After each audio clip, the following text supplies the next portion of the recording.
In this tutorial, I will talk about how we can use Python to plot the Barry layer height from the WAF output. And in the previous tutorial, we already talked about an overview of the WAF and what is a variable inside the WAF, for example, and how we can extract variables from the WAF output. And as usual, before we start, I would like to mention that it is very useful and good to visit this website, WAP Python. This is the original package for all of my tutorials. This is a great resource. And, and then, yeah, we're going to import the library as usual. And there's a number of libraries here. You can certainly search in Google for more information about this. And also, the second step is it is not really downloaded data, it's just loading data. So we specify where is the data and the path of the file.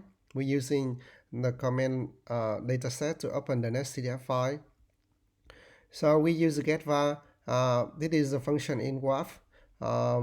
It used to extract the variable in the WAF output model, and here is the parameter name, variable's name, and it is the NC file is the input name, and we can print we use command line print pblh and dot dims to print the dimension. So as you can see here, there is two dimension which stands for longitude and latitude. Latitude from the south to the north and west, longitude from the west to the east. We can quickly plot the data by using the command line dot plot, and it is really convenient because I think the WAF package was built also using the XArray. XArray is a powerful package for high dimension data like in the climate studies.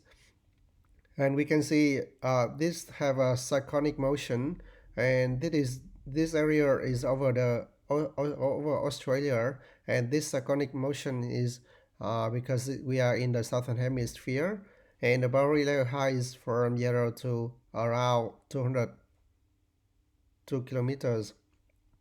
Okay, this is all done. Thank you very much. Feel free to let me know if there is any other analysis that you would like me to do.